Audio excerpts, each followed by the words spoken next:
today's top stories, including the Make Texas Healthy Again law, which requires medical schools to teach nutrition and adds new continuing education requirements for physicians. I'm Frank Billingsley. And I'm Celeste Diaz-Sherman. We'll also speak with Lexi Churchill, a research reporter who will break down a report on outright conflicts of interest at 27 Texas private schools that would break the law in public schools. Plus, we'll also learn more about a species of coral that was recently rediscovered by scientists. And we want to hear from you. What are your thoughts, your questions?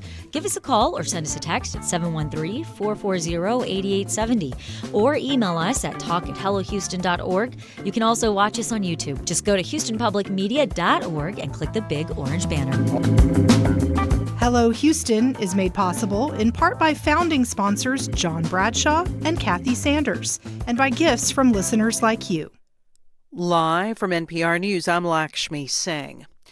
A federal judge in California finds President Trump violated federal law when he deployed military troops to Los Angeles this summer. From member station KQED in San Francisco, Marisa Lagos reports. Judge Charles Breyer is ordering the Trump administration to stop using the hundreds of National Guard troops to engage in a number of policing activities, including arrests, searches, security patrols, traffic, and crowd control. Breyer wrote the evidence at trial clearly established the armed soldiers were being used to conduct those kinds of police functions in violation of an 1878 law passed by Congress prohibiting the military from being used against civilians. Breyer noted in his decision that since this case was filed by California Governor Gavin Newsom in June, the president has also sent troops to Washington, D.C. and threatened to dispatch them to other cities, including Oakland and San Francisco. The ruling won't take effect until September 12th. For NPR News, I'm Marisa Lagos in San Francisco. Another threat of a government shutdown faces members of Congress as they return this week from their August recess. Funding for federal agencies runs out September 30th. The public will likely see another clash between those in favor of passing another stopgap measure and conservative Republicans pursuing a longer bill that favors their priorities. Also back in the spotlight this week, a bipartisan push for access to files about underage sex trafficking, the late sex offender Jeffrey Epstein and powerful associates the files might implicate. Dozens of world leaders are arriving in China, some of whom represent the biggest security challenges to the West. In the coming hours, they'll attend a military parade marking the end of World War II. And NPR's Anthony Kuhn reports from Seoul, North Korea's Kim Jong-un will be there. Kim traveled to Beijing in his personal armored train. He's expected to appear beside Russian President Vladimir Putin and Chinese leader Xi Jinping at the parade. It would be the first known meeting of the three countries' leaders. And while the three men may hold bilateral meetings, South Korea's spy agency assesses that a formal three-way meeting is unlikely. NPR's Anthony Kuhn reporting. In Afghanistan, the Taliban say the death toll from an earthquake Sunday is so far more than 1,400 people. NPR's Lauren Fair reports from London. Governments and groups from around the world have pledged humanitarian assistance, but it's been slow to reach the people who need it the most. Britain is donating more than $1.3 million, split between teams from the United Nations and International Red Cross. That way, the British government says it'll ensure the money goes to quake victims rather than the Taliban. India has also delivered tents and food supplies. China, the UAE, the European Union, and others have all pledged aid that has yet to arrive. That's NPR's Lauren Fair reporting from London. From Washington, this is NPR. Live from News 88.7 in Houston, I'm Alexandra Hart. Police in Houston have filed murder charges against a 42-year-old man accused of shooting an 11-year-old boy who rang his doorbell as a prank. HPD homicide detective Sergeant Michael Cass says a witness told police that a group of kids were running down the street after ringing the doorbell when a man stepped outside of the house and began shooting. In my opinion, that doesn't look like any type of self-defense. It wasn't close to the house. The boy was shot and transported to an area hospital. He was pronounced dead a short time later. A new study by the Kaiser Family Foundation says health care premiums for plans under the Affordable Care Act could soon be on the way up. That's because of advanced tax credits established during the pandemic are set to expire at the end of the year. Dr. Ken Janda with the University of Houston says that will price many people out of their plans. It's not good for doctors or hospitals because the uninsured rate is going to go up in Houston. It's only a question of how much it goes up. and how bad that is for uncompensated care. He told Houston Matters that the price hikes could rise as much as 20% under some plans. More than 830 new state laws are now in effect, including restrictions on land purchases for certain foreign-linked people and a ban on foreign-made e-cigarettes. Senate Bill 17 bars individuals, companies, and government-related entities with ties to China, Iran, North Korea, and Russia from buying most Texas real estate. Senate Bill 2024 makes it illegal to sell or advertise e-cigarettes made in China and other designated foreign countries.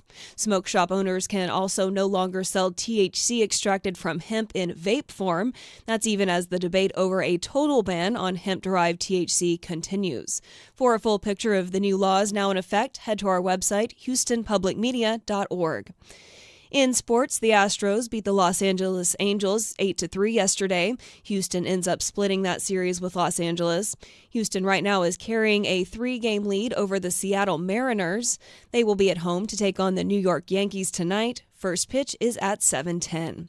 I'm Alexandra Hart, News 88.7. Support for NPR comes from NPR stations. Other contributors include Progressive, with small business insurance for protecting a variety of business types with multiple coverage options, designed to fit business owners' needs. More about small business insurance is at progressivecommercial.com.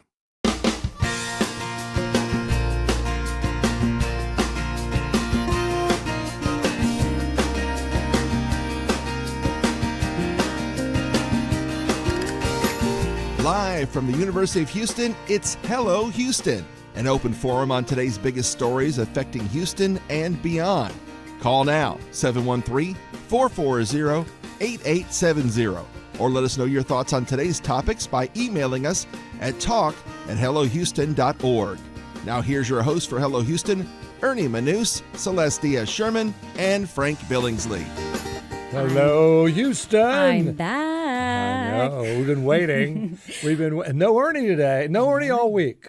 That's okay. The dynamic duo is back, baby. But I hope everyone had a great Labor Day weekend. And if you are not off, thank you for grinding it out for the rest of us. What did you do for the weekend? It was I had been out at that conference, so I was at the Public Media Content Collective conference, and as soon as I got back, it was back to motherhood and all the schedules and just kind of hang out. I went to the Astros game yesterday. How'd they do? They won. There you go. And it was fabulous. Frank, it is great to see you and be back with you. Thank you. How was your weekend? We've been in moving HE double toothpicks. Yeah, sounds about right when you're moving. Nobody likes to move, but No.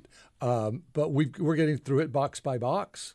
We took a break, went down to Galveston for a couple of days, and Nice. went to a little fajita party on Sunday. Love me some My friends Bill and fajitas. Victor, as that Nice. was fun. It was delicious. I Yeah. know. Victor's like a chef, and he's amazing. So- Restaurant Weeks is over, by the way. Speaking of Yes, chefs. but it's always great to have friends that are great cooks. That's so. why they're friends. Exactly. Don't get the pull, get the friend with the pull, right? Is that They have a pull, too. And they have a pull. But for those of you tuning in to 88.7, thanks for joining us. And don't forget, you can catch us on YouTube. And I already see so many of our awesome YouTube community commenting. Let's see here. Hey, by the way, no Powerball winner. I Did you know. buy a lottery 1.3 billion. Wow. What would you do with that kind of money, Frank? Yeah. I wouldn't tell anybody, but there would be signs. I would like to have There would be a signs. Fix the Gaps fund. Like, when baseball teams get robbed of their equipment, somebody just come along and give them new equipment. Or bands going to the big parade, Macy's parade, they got all their equipment stolen. I used to hear about all these little heartbreaking stories when I was on the news for so long. Sure. And you never really know what happened, and they've been raising money for all year, and then somebody steals it or somebody breaks in.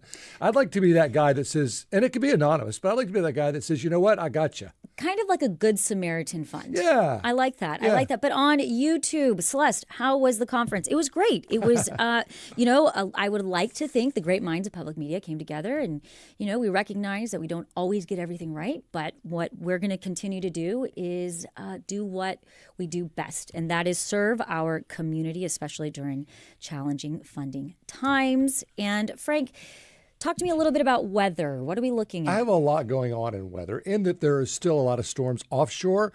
So there's a 20% chance we'll get a sea breeze storm. And then it looks like we're going to dry out for the week, at least. It might come back this weekend, but warm but dry Wednesday, Thursday, Friday. And here's something interesting. I'm excited. Tell me. Okay. For summer, Yep. and we're now in fall, meteorologically speaking. Okay. So June, July, August, there were at Bush Intercontinental 8 days of 100 degrees or warmer. How many do you 8 days, 100 degrees or warmer? How many do you think were at Hobby? Zero. 98 was the high. How about College Station? 3. None. 99 was the highest. I know. That was on August 18th. Galveston made it to 94. Rainfall was about average. So does this have any prediction on as we're in fall? Do these numbers mean anything for fall? I think it means we'll get our first cold front sooner than October, which in the last 10 years, it's always been October. When I first got here, it was middle of September we would get our first cold front. Yeah. And then it sort of edged toward October. And now that, given the weakness in the atmosphere and all the rain we've had, we have no strong high pressure to block it. So I would say that we have a pretty good chance of getting a September front. This is exciting. You want to know why? So for all of my pumpkin spice friends out there, they're actually going to get to enjoy. Are you saying we're going to get to enjoy a pumpkin spice latte in Wouldn't that be nice? Decent fall weather? That'd be great because October and April are generally our 2 best months. Yeah. But October doesn't always play out the way it can be warm all through. You know, you dress up as that snowman for Halloween, and it turns out you can't get very far. I laugh because that has happened so many times. But you know what? We have a lot to get through on today's show. Coming up on Hello Houston, we'll discuss school vouchers, which go into effect next school year. And as we learn more about the upcoming program, some interesting reports are already coming out. We will be talking with Lexi Churchill, a research reporter for the ProPublica and Texas Tribune Investigative Unit, to break down a report on governance breakdowns in Texas private schools. But first, the headlines. So, more than 800 new laws are about to take effect in Texas, and they are set to bring sweeping changes to the state's education systems, water infrastructure, and more. Most went into effect yesterday on September 1st. This hour, we're going to focus on Senate Bill 25, known as the Make Texas Healthy Again law. Requires medical schools to teach nutrition and adds new continuing education requirements for physicians. It also bars schools from taking away recess as punishment for younger students. Starting in 2027, many processed foods with additives must carry a warning label stating the ingredient is not recommended for human consumption by a number of regulators. Supporters say the change will give Texans clearer information about food safety, while critics warn it could confuse shoppers or face legal challenges. What do you think? Make Texas Healthy Again initiative. Give us a call, 713-440-8870, or you can email us at talk@hellohouston.org. All right, Frank, thoughts? You know, of course, I grew up with the food pyramid, which was completely turned upside down. Yes. So it's always good to learn more and more about what is the right things to eat. It's interesting that it's all come so quickly. Right. There's been some pushback because companies are going to have to list what ingredients are in their foods, and do some countries consider these foods dangerous? Yes. And that's going to be marketing that's going to cost money. That's going to be passed down to the consumer. Right. Some of the SNAP programs with only healthy foods, that will affect some people that are impoverished. And I think it's very interesting, right? Because everybody can get behind getting rid of ultra-processed food out of our food chain. That's an obvious, very good decision. However, this feels a little bit of a straw man to distract us from, I think, key issues that are happening here in Texas. So in the state of Texas, out of 258 counties, 58 of those counties are considered food deserts, and that's according to the USDA. Okay, so then you ask yourself, what is the criteria for a food desert? Okay, lack of availability of fresh produce and limited or no presence of large grocery stores. Okay, what is the definition of a large grocery store? They have to have 4 or more employees. So the way I see it is, and you mentioned SNAP, you're going to put a label on something, but there are parts of Texas where they don't have an option, label or no label. Right. they don't have an option to get easy access to vegetables and fruit. So it feels a little strawmanish to me. Well, yeah, I know, but what are they getting then? Is the question. They shop at Doritos. stores. I mean, I've got to get my Cheez-Its and Where's Ernie when we need him? I know. I can't find an apple, but I can find potato chips. Frozen food, a lot of frozen food. Yeah. The crunchy snack is Doritos and chips. And so the concern then becomes, if you're putting labels on things, okay, but maybe we look at our SNAP programs. Maybe we look at funding community gardens where we're teaching students a little bit more of there's generation passing down of the importance of growing food and understanding that food comes from the ground and not from a convenience store. Anyway. Well, have you heard of Travis McCormick? No. Travis McCormick heads up the MakeTexansHealthyAgain.com website, which is a great website. I went through it, and it's got a lot of great ideas. The only concern I have is that Travis McCormick is a lobbyist in Austin. He's had his hand in the government for 10 years. Very charismatic, good-looking guy, fabulous little family and all that. And I'm not saying that he's done anything wrong. It just always where the government is passing all of these healthy ideas, and the MakeHealthyTexansAgain.com website is run by a lobbyist. What's in it for him? Why does he care? Excellent point, Frank, and I'm going to tell you why. So when I did a little bit of digging, just a little, scratching the surface of SB 25, Make Texas Healthy Again, HEB and Bluebell lobbied to have high fructose corn syrup taken out, so there will be no label for high fructose corn syrup. Well, that's probably... It doesn't take a food scientist to know that that is not good for you. But HEB and Bluebell, and don't get me wrong, I love me some Bluebell and I love me some HEB. A lot of high fructose corn syrup has been out of products for a long time. I mean, that's been one of the, I think, one of the marketing tools is that this syrup, especially syrup, doesn't have high fructose. Right. But sugar is sugar too. So. And it's delicious and addictive. But again, 713-440-8870. We want to hear from you. We have been receiving some text. We received this text that says, if Texas was serious about health, they would join the other 41 states that opted to expand Medicaid. This was an opportunity for Texas to use additional federal funds to provide health care to low-income earners. We have the highest rate of uninsured people in the nation. That was Colby from Katie. Thanks for that text, Colby. We also received this text. Great to teach medical students about nutrition, but how are they going to help their patients get that healthy food when SNAP benefits are being cut?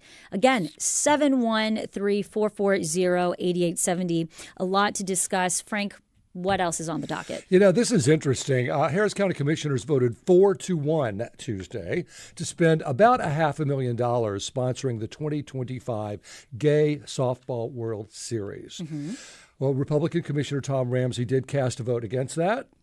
Commissioner Adrian Garcia introduced it. He said there's actually a tourism fund for games. And I did some digging on this, and we have sponsored boxing matches for more than $1 million. We've even done Kidditch games where people run around with brooms for $40,000. But we have this tourism fund. Yeah. Last year's Gay Softball World Series was held in Vegas. Okay. Around 200 teams will come here in Houston, September 21 to September 27th. So the event organizers are obviously very excited about this. One Houston businesswoman, Raquel Hernandez Bourgeon, who is a Republican running against Garcia in 2026, took to the mic Tuesday to criticize her political opponent, Adrian Garcia. Okay. For what she viewed as the latest in a long line of poor financial choices. And he made the point, I completely agree with it, that $500,000, when you're talking about 5,000 people showing up for a week in Houston, is a good investment. You just were at a conference. Yes. Did you spend $100 a day? Absolutely, probably. All right. So you take 5,000 people spending $100 a day, you're at $5 million. Right. So the argument, making this an economic argument, clearly it's all money. It's right. always but economic. For her, what is she saying? That this is not a good investment? I don't know, because I looked at her platform, and she's very big on small businesses. That's one of her, as we all should be, right? I own a small business. Kevin and I own a gym. So small businesses businesses are the fabric of any community. 100%. So that's a great. So why should we?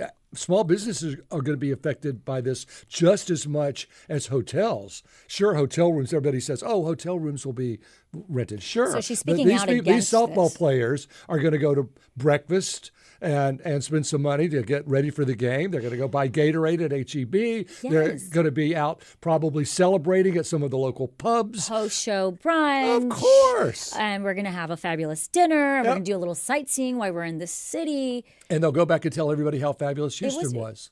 Right. So I don't see it as a bad thing at all. And I think Adrian Garcia was absolutely right to introduce this, and that the four commissioners that voted for it were right to do it from strictly an economic point. Yeah. So one would suggest that the Republican running against Garcia, Ms. Hernandez-Bourgeon, she does have a very strong Christian platform. Okay. And perhaps she feels like sponsoring a gay softball league is Well, that's what but that wasn't brought up. She didn't she say didn't that. bring up anything social. She's saying strictly from an economics and neither did Tom viewpoint. Ramsey. Neither did Tom Ramsey. From what I understand, no one has said this is something we shouldn't do because it's a gay softball league. They're saying we shouldn't do it because $500,000, $468,610 to be exact, but almost $500,000 is not the way we should be spending money. And we've had plenty of guests on here talking about crisis and economic crisis in Harris County as well as Houston, and we're trying to plug the holes, right? And this is not a good expenditure. But sometimes you gotta spend money to make money. Exactly. Yeah, but it's still going forward, right? Yeah. They haven't blocked it or stopped they'll be it here. or anything. They'll be here. When is that happening, Frank? September 21st to 27th, so just later this month. There are all kinds of pool play elimination where I guess whoever wins keeps going forward, and then that culminates in a series of double elimination games from the 25th to the 27th. They're still figuring out where the fields are all going to be. You know, Dallas did this in 2022. Which was just coming out of COVID, you might remember. So Dallas hosted this in 2022, and they had almost 5,000 people show up. So that's where I got that number. So if you got because you have 200 teams, 20 people a team, plus their coaches. And the friends. And you're saying, hey, we're going to make a weekend out of it. Absolutely. It's easy to see 5,000 people coming here. But we want to hear, what are your thoughts on the funding for this softball tournament? Give us a call, 713-440-8870. So moving right along. So speaking of sports, Houston Texans fans. So I was at the Astros game yesterday. When I go to a baseball game, I like a good hot dog and lemonade. That's my thing. I enjoy it. But now, Houston Texans fans heading to NRG Stadium this season can expect more than just football. They'll find an upgraded game day experience, from bold new food and drink options to high-tech stadium enhancements. Frank, when you go to the NRG or any kind of sporting event, smash burgers, chicken wings. Okay, what about a fluffy taco? Does that sound appealing to you? Yeah, I would eat a fluffy taco. Now, comes with chips and queso. It comes with chips and queso, but it's only available in sections 103, 123, 510, and 532. Okay. I mean, crawfish queso? Yeah, I would like that. Hot honey chicken funnel cake fries? No, because that's way too much oil for me. Yeah, this all sounds But I bet it's delicious. I feel my heartburn already coming on. A bed of funnel cake fries, white queso, tempura chicken. Okay, here's something I could get behind. Deviled eggs and caviar. Oh, yeah. Oh, yeah. Nice. With smoked salmon. Yeah. Yeah, that would be great. Sturgeon caviar, Gulf Bucket Royale, Texas heat shrimp, aguachiles, octopus ceviche, ají tuna poke, wonton chips, tortilla chips, cocktail sauce, lemon. Anybody else getting hungry around I know. That sounds like the behind the home plate type seats to me. Right. These sound a little. These don't sound like the hot dogs or lemonade seats. But we want to know, what are your thoughts on this food? What is your favorite stadium food? And are you ready for the new season? 713-440-8870. Now, usually Ernie's the guy that gives us a couple of. I know. Like I said, today. For me today is go buy a Powerball ticket day, but it's also pierce your ears day. Are your ears pierced? Yes. Oh, yes, a couple I'm times. Latin. Oh, okay. No, one. I have one piercing. I went in. I had my millennial moment, and I've only always had two. And I had my millennial moment, and I went and got one, but it hurt so much when they went to do the other, I said, no, it's okay. So all Latin women have to have pierced ears is what you're No, implying? I'm saying that culturally, it's very common for, in the Latin culture, to have your baby's ears pierced. So you get them at 3 or 4 I tried months. it, and I looked ridiculous. I let it grow back. I did. I got this wild hair when I was in my 30s. I'm like, I'm going to pierce an ear. Are there Never any again. photos of this that we can see? No, there's no mark. It all grew back. But I have earlobes the size of Maine, so you'd think it'd be perfect, but it wasn't. And if you want to see Frank's earlobes, you can join us on YouTube and see exactly what's happening. Okay, we have a guest waiting. Let's we do move have on. a guest waiting. Coming up on Hello Houston, Lexi Churchill, a research reporter for the ProPublica and Texas Tribune Investigative Unit, will break down their report on some outright conflicts of interest at 27 private schools in Texas that would break the law in public schools. This is News 88.7. Stay with us.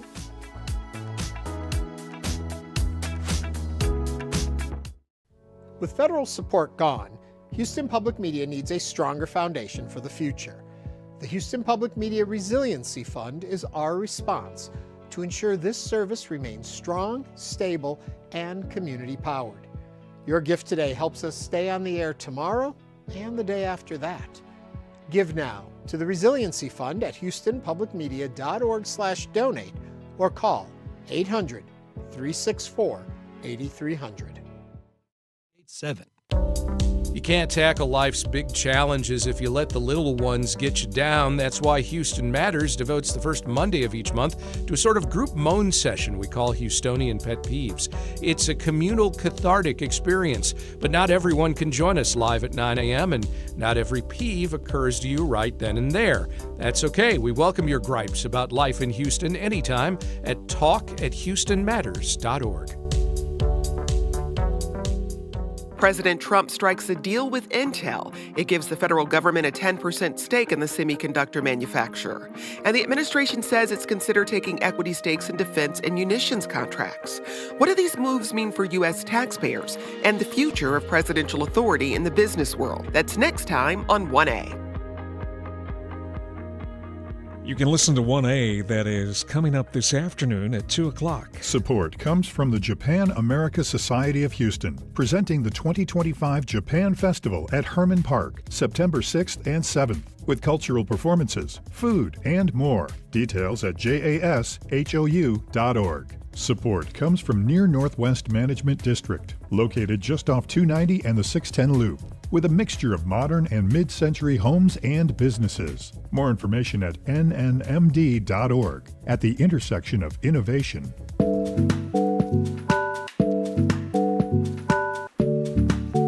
And now back to Hello Houston. To comment on any of today's topics, call or text 713-440-8870 or email us at talk@hellohouston.org. Now here's Celestia Sherman and Frank Billingsley.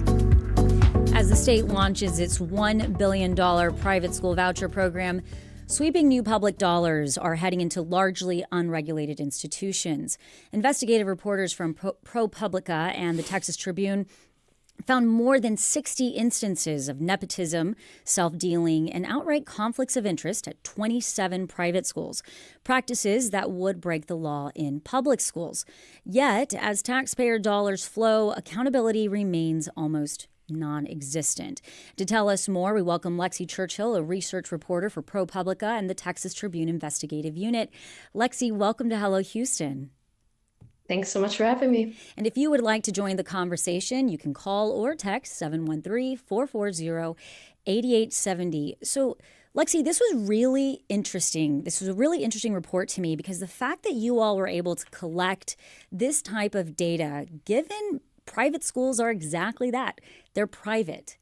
What does this mean going forward for private schools and who generally want to be out of the public school system?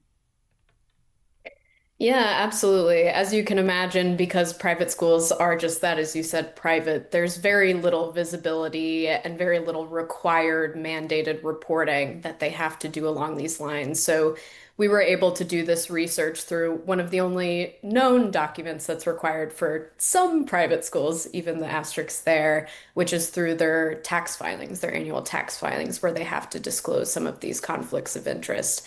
So we were able to gather that for a sample of the accredited private schools. As you may know, there's over 1,000 accredited private schools already right now that could join this upcoming voucher-like program under the Texas program that's coming up next year. So we were able to look at those for just a sample, and what we ended up finding is essentially there's a lot of different ways that private schools could use this money, could use taxpayer money that participate in the upcoming voucher program that public and charter schools would not be able to do. So private schools will have far greater flexibility when it comes to hiring close relatives, for example, or contracting with their board members, something that state lawmakers just outlawed this past session. So they'll have a lot more ability to use these state dollars toward nepotism, conflicts that you wouldn't see in public and charter schools. And so far, nothing in the bill that has passed and nothing in the state rules that have come out so far outlaw any of those actions. So the thought process behind somebody thinking clearly the voucher program will bring more compliance requirements for private schools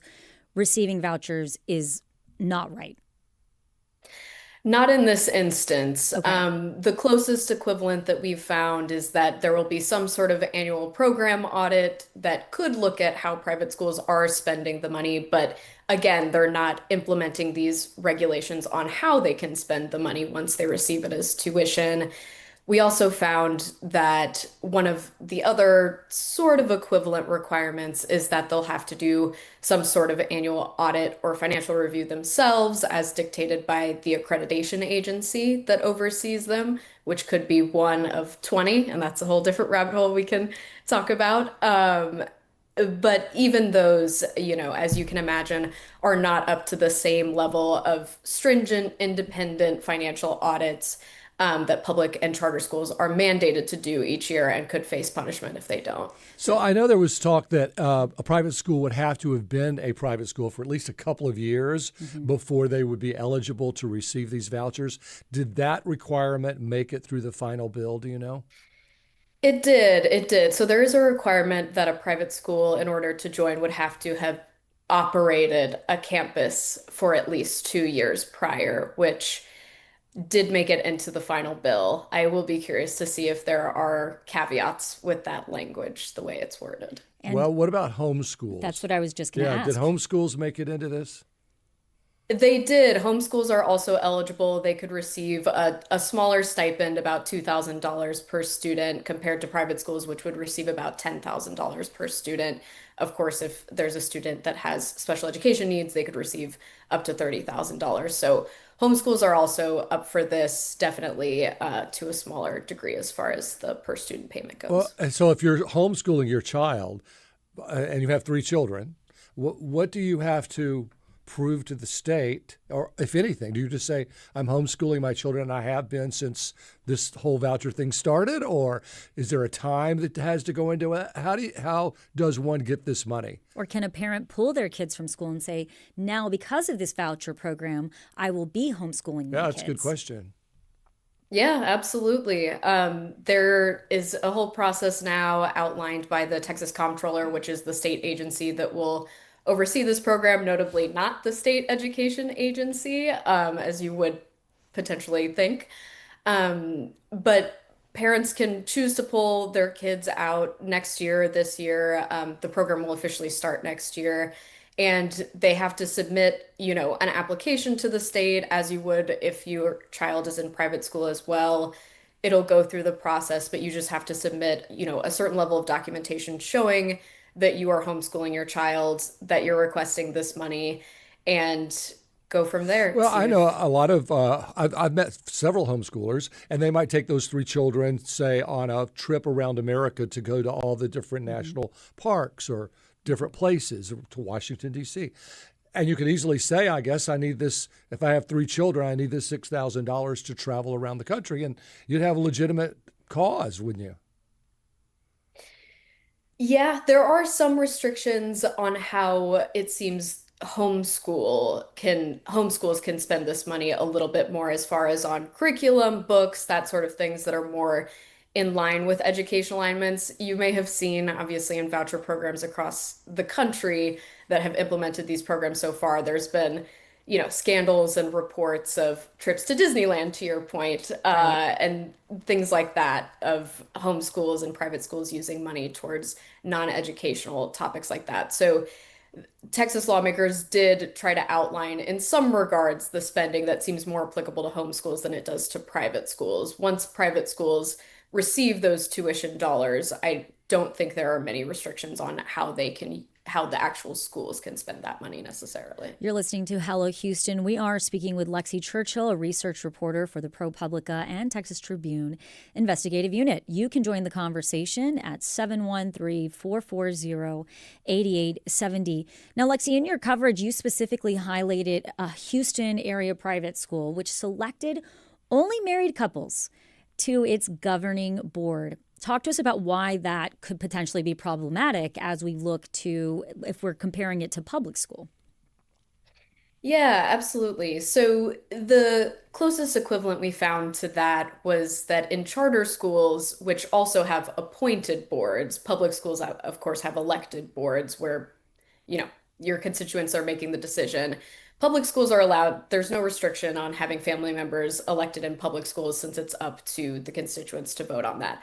But in charter schools, which do have appointed boards, they have long been banned from having more than one family member on their board because it's a conflict of interest and because some charter school boards are as small as 3 people. So if you have even 2, that would be the majority of the board. And I don't know of any rule in private schools of how many people need to be on their boards, but you can imagine there could be a same situation where they have a very small board.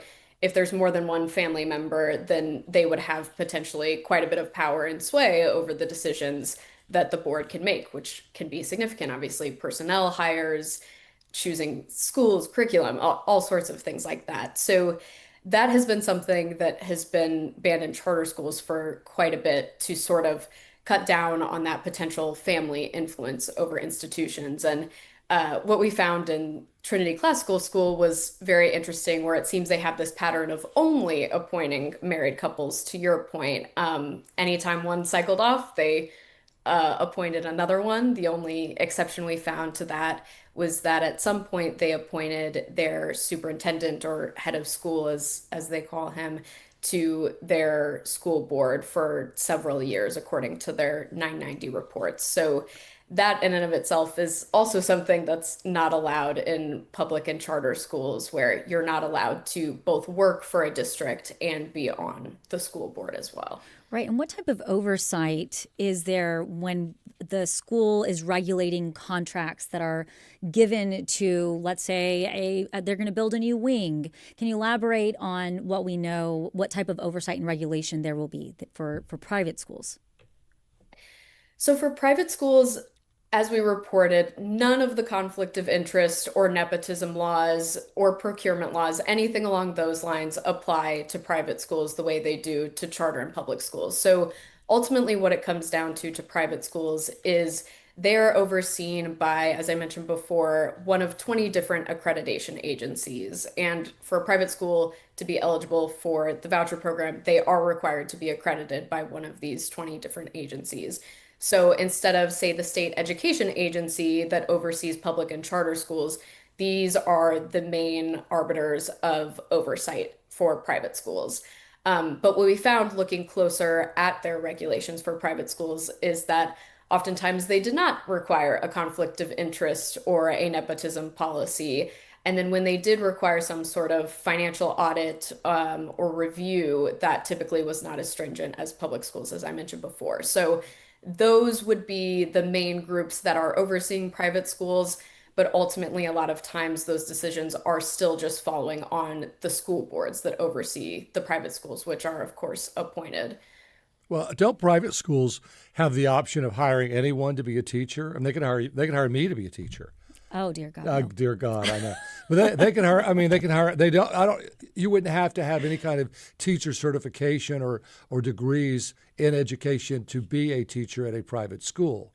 I assume most have that, but you don't have to have that.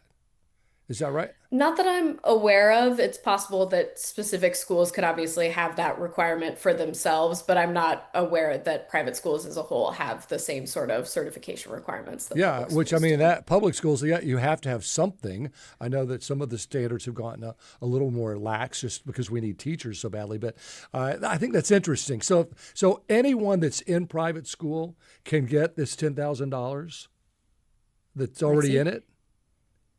Yes, parents that currently have their children enrolled in private school now are eligible to apply. So it's possible that a good chunk of this $1 billion will end up going to families that are already enrolled in private schools and will not actually go to families that are hoping to enroll in those private schools or go to home schools, things like that. I'm curious about the application process. So if my child is in public school and I want to send them to private school and I apply to what school X, what are all of the applications that you fill out to send to a private school? Are they all uniform, or are private schools sort of, it's up to them to figure out who gets to come and who doesn't?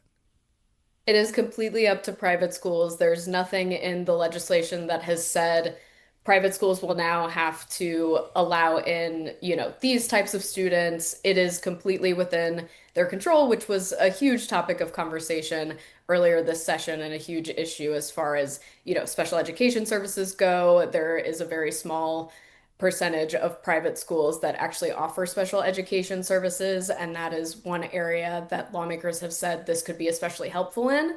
But the private schools that do offer special education services oftentimes have long waiting lists, are of course very expensive, that sort of thing. So that's one issue that's come up in that regard. Yeah, they could say we don't have room. Right. And Lexi, was there any type of regulation that you all came across that felt a little bit more substantial when we are looking at the voucher program for private schools? I would say that clearly Texas lawmakers have seen some mistakes that have happened or scandals that have happened in other states that have passed private school vouchers, and they have taken note and they have implemented several measures as a whole to stop that. Not necessarily that are applicable to private schools specifically, but for example, there's been a lot of reporting how the Arizona voucher program has ballooned in cost to $1 billion or over $1 billion, I believe now, very quickly since it launched. And so lawmakers put in a measure there to say there will only be allotted the amount of money that the legislature decides. It will not grow, for example, based on the wait list. So there are a few instances in that sense that lawmakers have taken lessons from other states and applied it to the program as a whole. Another good example is one that you mentioned earlier with private schools having to be accredited and in operation for 2 years. I should have mentioned that earlier. That is one that is applicable to private schools. But when we get down to the nitty-gritty of private schools being regulated as far as enrollment, how they're going to spend this money, state lawmakers have left most of that up to private schools themselves still. And has the state made it clear as to why they're not putting this under the Texas Education Agency? I am not aware of conversations that have happened. That could just be missing those. It has always been under the Texas Comptroller in the proposals that have come out this year, and I believe in years prior. Some states have that where it's under the state education agency, and some have it where it's under the comptroller equivalent in those areas. So do you have any idea what are we hoping is the success of this voucher program? Well, state lawmakers that have passed it have said, one, it will give parents whose children are struggling in their current public schools or charter schools, whatever it may be, the opportunity to have a better learning environment and then hopefully, have better academic outcomes. So one, they say this is offering more options in theory with the hopes that, of course, then academic outcomes will improve for those students. And in hopes that those available slots at those private schools are even open. Yes, I think that's the So they've got to be willing to let students come, and then I haven't seen the criteria they're going to have for these students to come. I Would you have to be an A student in public school to go to a private school? I don't know. It's totally possible that there could be requirements like that on the academic front. It could vary. Of course, a lot of private schools are also religious, and they are more than welcome to favor students of that religious denomination to come in as well. So there could be a lot of factors here as far as who is allowed into those private schools and who is not. And again, it's left totally up to those private schools. Keep up the reporting. It's going to be interesting to see how this all unfolds. Lexi Churchill is a research reporter for the ProPublica and Texas Tribune Investigative Unit. Lexi, thank you for joining us today on Hello Houston. Thanks so much for having me. Coming up, we'll discuss the rediscovery of a coral species named after a University of Houston professor. Stay with us as Hello Houston continues.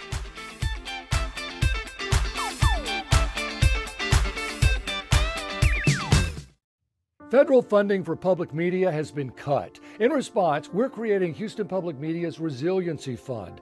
Donations made toward the fund will directly counter the loss of the $2.2 million in federal funds that were cut annually and strengthen our station's foundation to provide our services into the future. Contributing to this fund is easy and quick and makes all the difference to our station. Help build the Resiliency Fund now at houstonpublicmedia.org/donate. On News 88.7.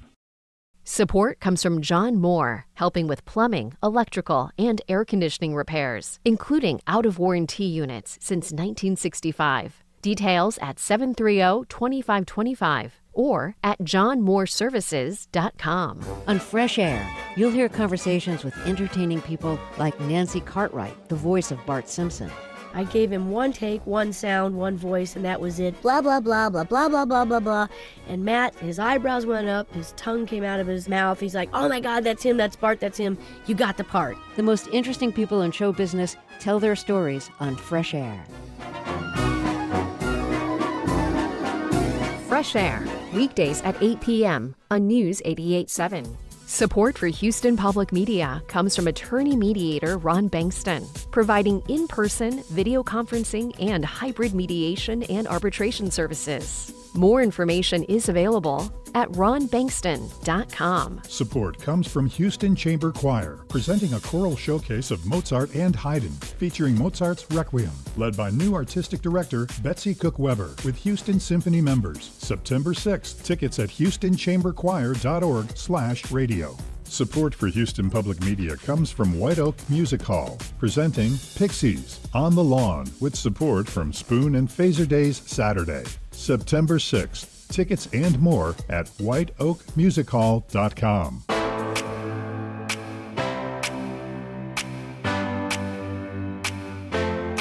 And now back to Hello Houston. To get your comment in on any of today's topics, call or text 713-440-8870 or email us at talk@hellohouston.org.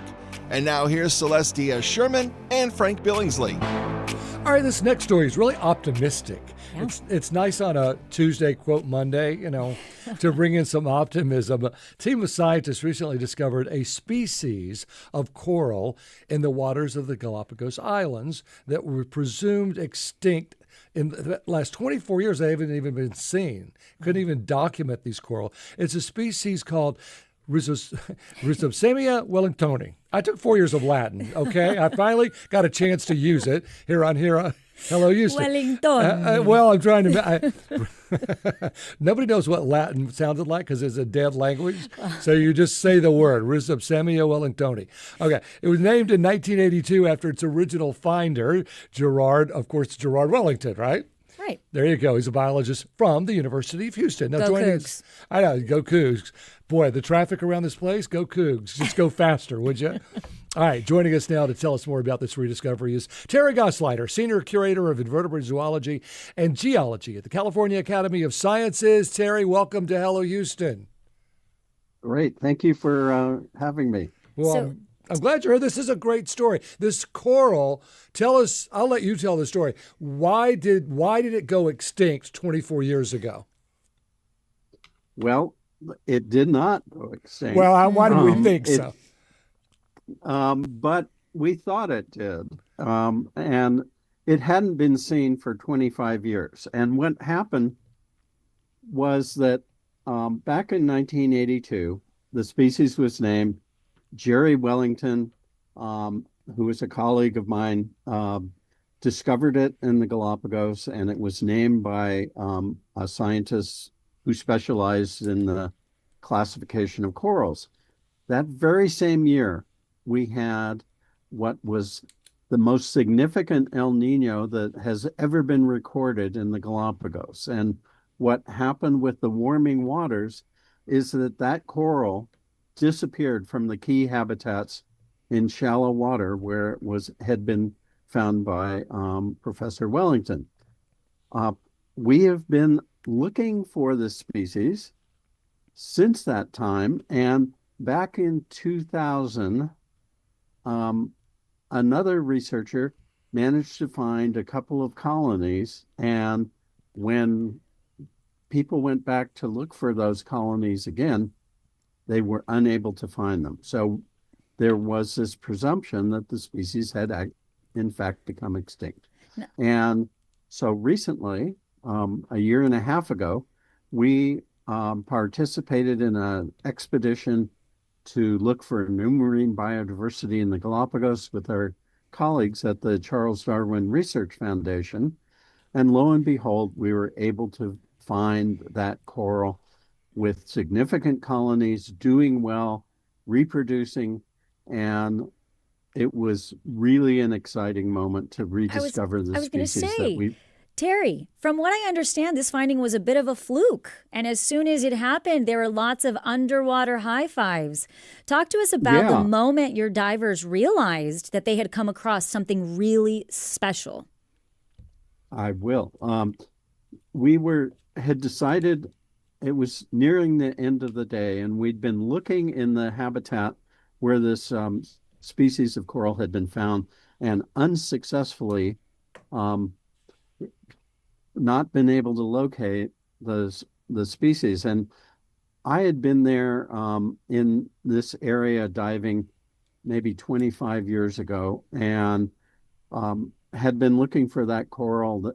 But I also study sea slugs, and I had found a new species of sea slug, and I wanted to see if that was perhaps still there. So we went to this other area that was about a 10-minute boat ride from the locality where we'd been diving, looking for these nudibranchs, and lo and behold, we went in the water, looked under this ledge, and there were all these corals. And there were lots of underwater high fives and hooting and hollering underwater and a lot of bubbles being blown.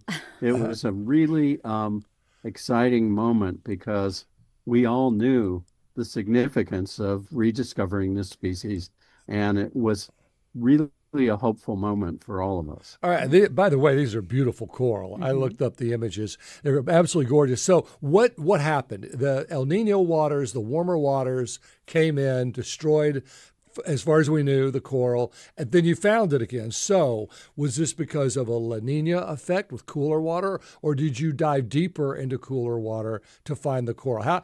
How did they survive? Well, we're not entirely sure, but here's my best guess. I'll take it. I'm a weatherman. Okay.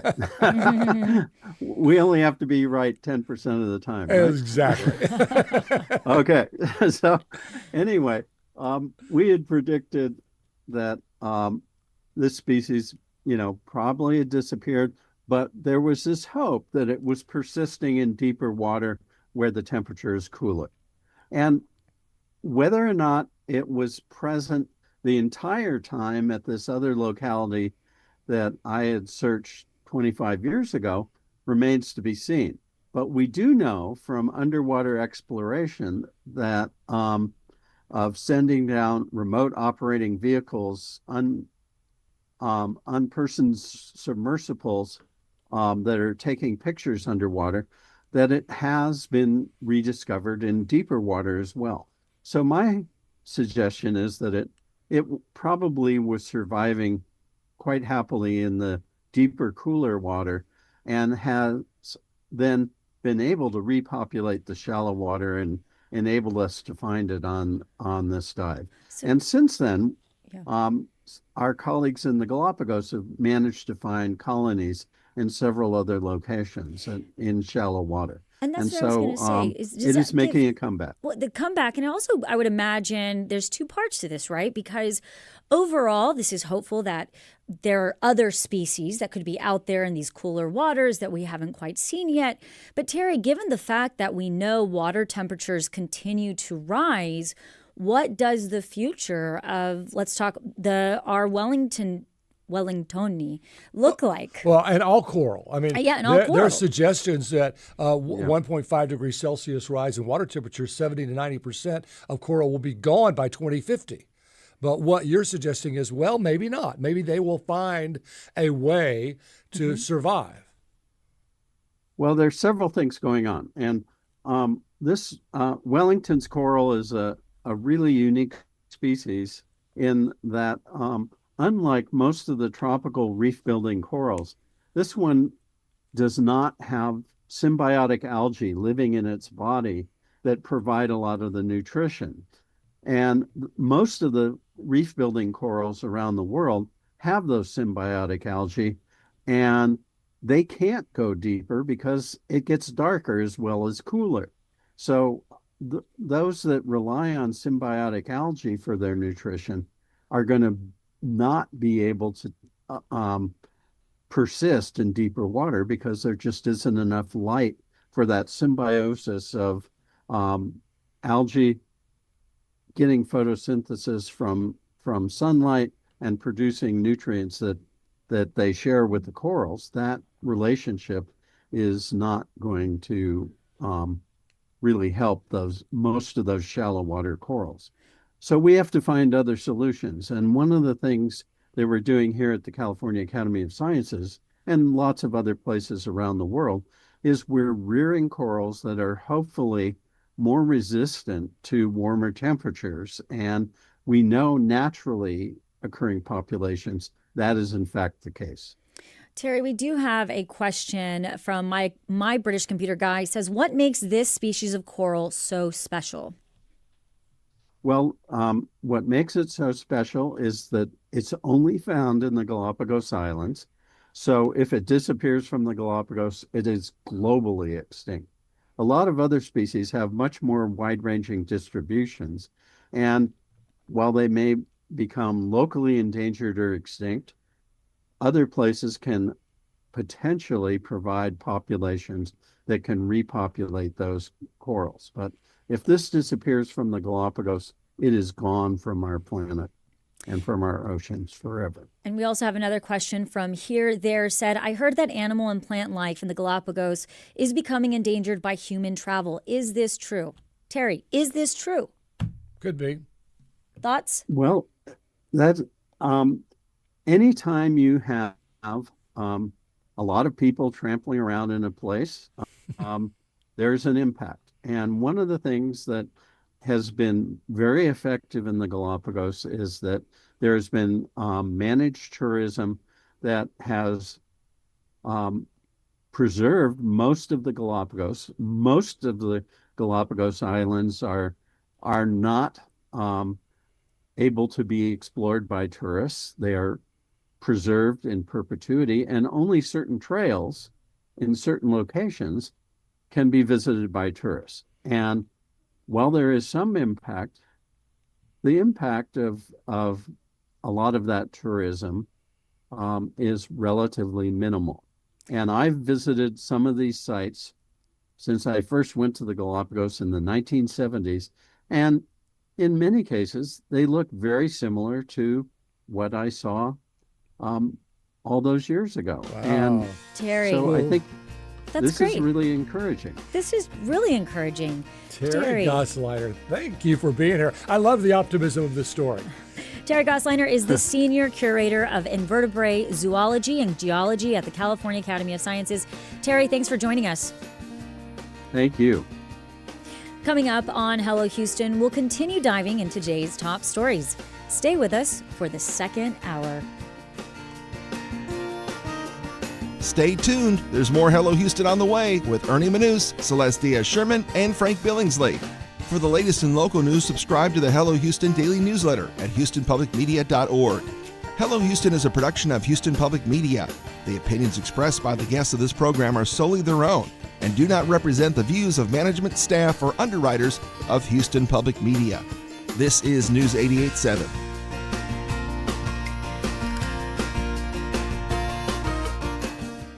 Support comes from Carr, Riggs & Ingram, CPAs and Advisors, a top 25 nationally ranked full-service accounting and advisory firm offering tax, audit, accounting, consulting, and advisory services. Learn more at cricpa.com.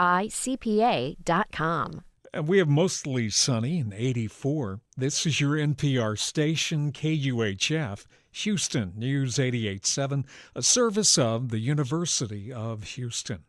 It's 12 o'clock. Just ahead on this hour of Hello Houston, we'll hear from Laura McGorman, Director of AI and Data for Good at Meta.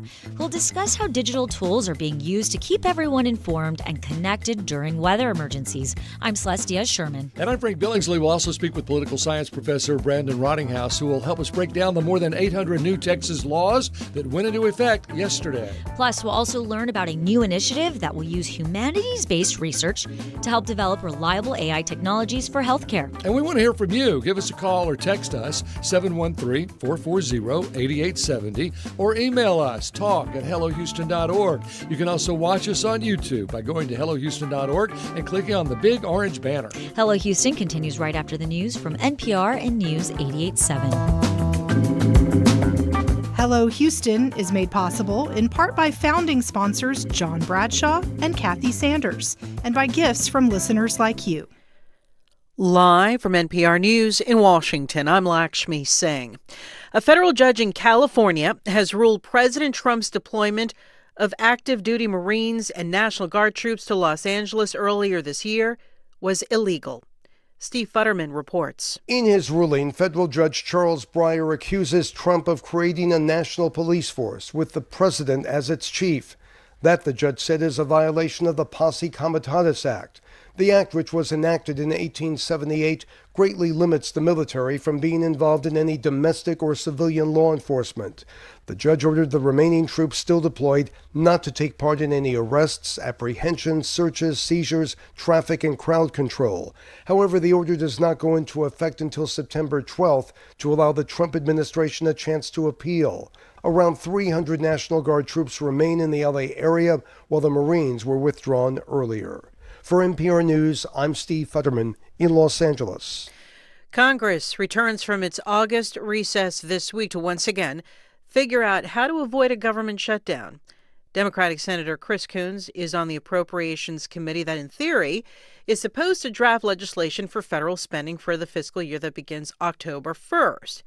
But he says President Trump and his congressional allies have already been shutting down all parts of government through, as he describes it, unlawful rescissions. If they continue in those efforts, I won't support keeping the government open September 30 because they're already closing it in ways that are illegal and inappropriate. Coons on NPR's Morning Edition. The GOP may face division between those who support a stopgap measure and others in the Republican Party who want to see their priorities dominate a full-year bill. Dozens of scientists have issued a joint rebuttal to a recent report by the Department of Energy about climate change. NPR's Julia Simon reports the group found that the report was riddled with errors. One example of the misrepresentations the climate scientists identified in the DOE report, the report says carbon dioxide benefits agriculture but doesn't account for how heat and droughts actually harm crops. John Cook, senior research fellow at the University of Melbourne, says it's full of misinformation. The DOE report is basically arguing climate change is no big deal, therefore we shouldn't act. The DOE report was cited by the Environmental Protection Agency in its recent proposal to roll back regulation of planet-heating climate pollution, like pollutants from cars, coal power plants, and the oil and gas industry. A DOE spokesperson tells NPR the report was reviewed internally. Julia Simon, NPR News.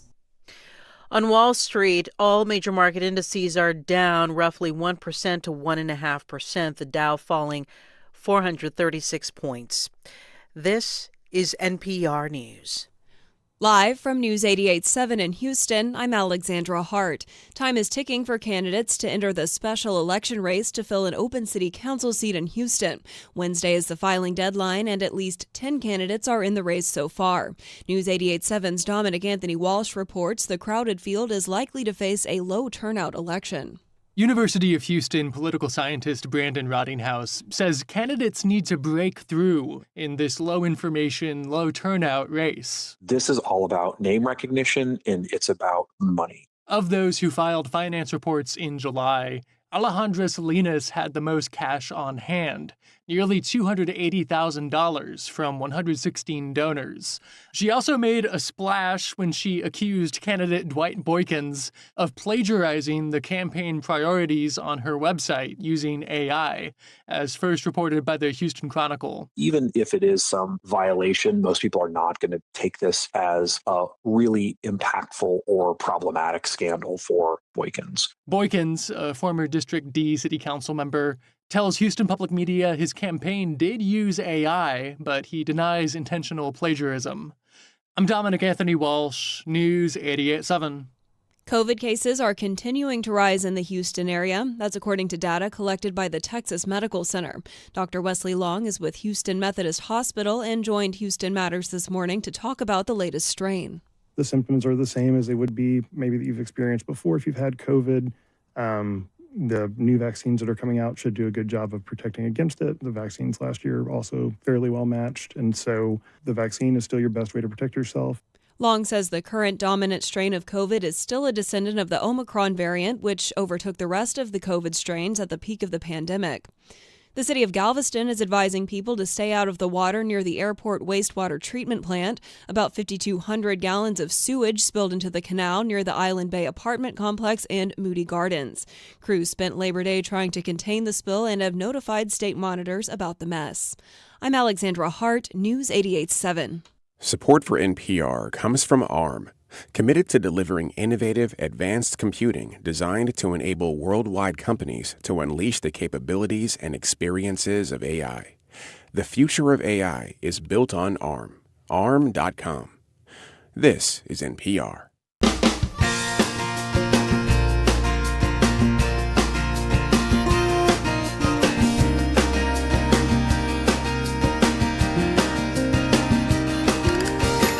From Houston Public Media and News 88.7, it's Hello Houston, an open forum on today's biggest stories affecting Houston and beyond.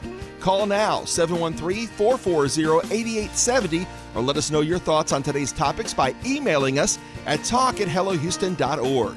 And now, Hello Houston with Ernie Manous, Celeste Diaz-Sherman, and Frank Billingsley.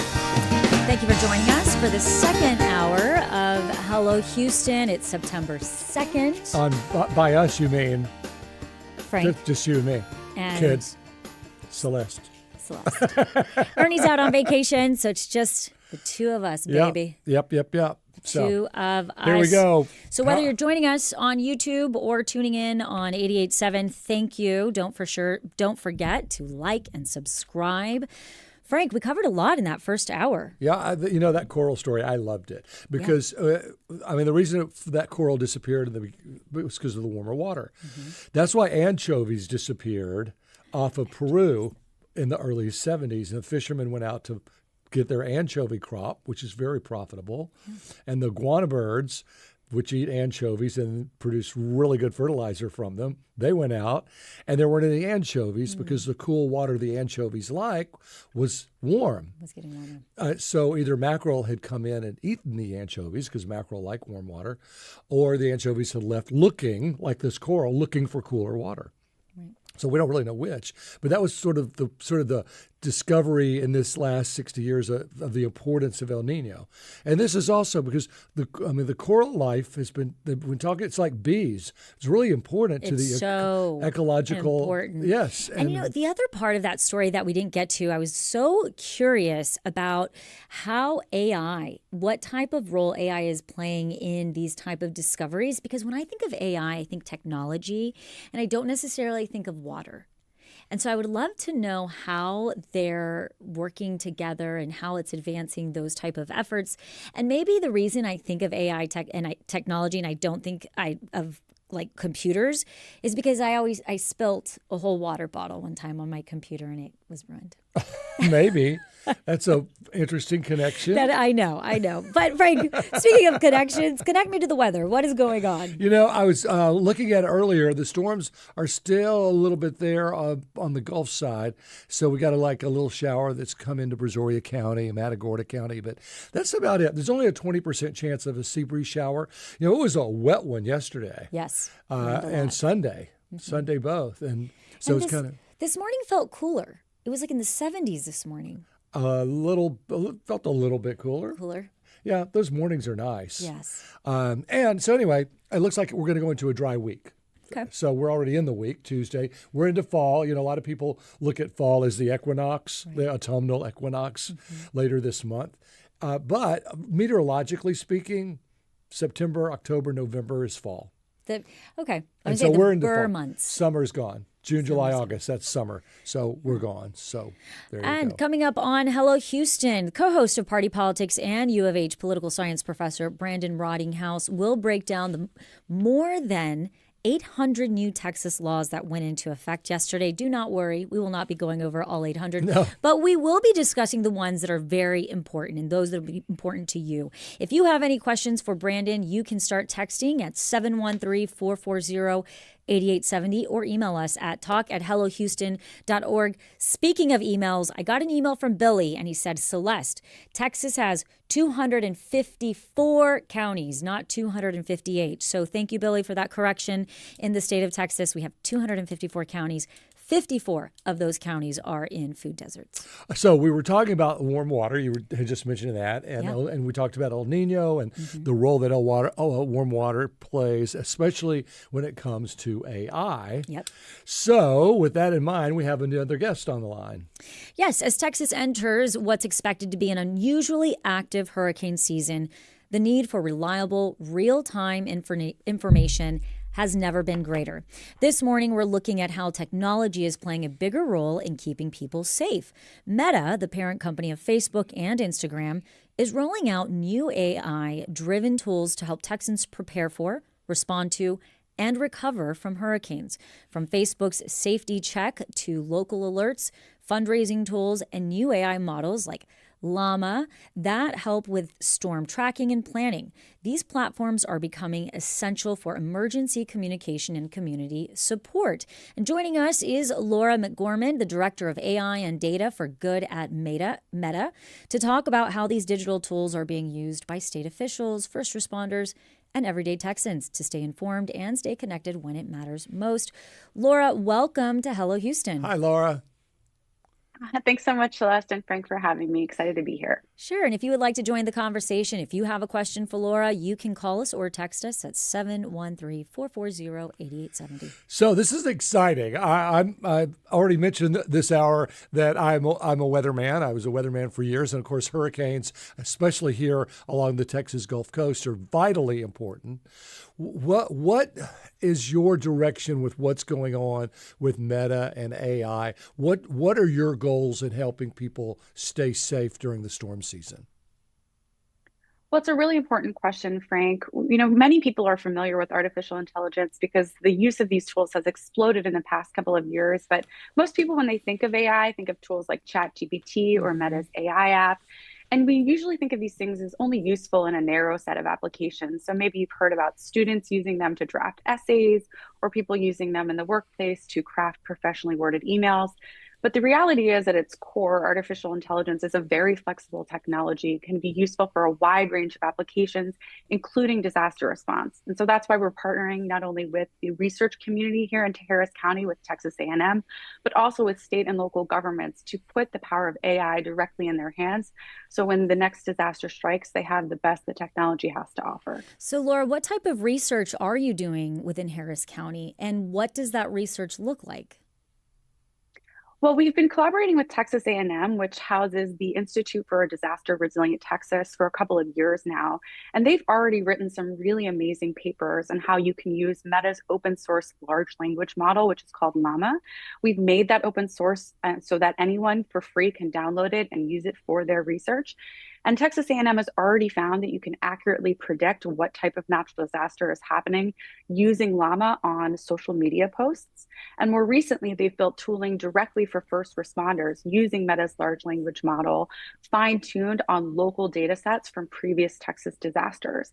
And this is really just the beginning. There are other types of artificial intelligence like computer vision, which works on imagery files, which you can use for better monitoring of coastal flooding events. We've used these models in other settings for wildfire detection and burn rates. And we hope that as artificial intelligence continues to enter the mainstream, we can work in partnership with state and local governments to use these tools to achieve their missions.